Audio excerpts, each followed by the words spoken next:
नाम तोहर लिखल रही काट के कलाई, तब काहे कैले बारू हमसे बेवफाई।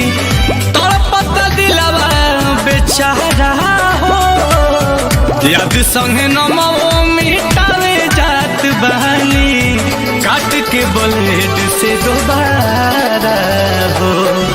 याद संगे नमो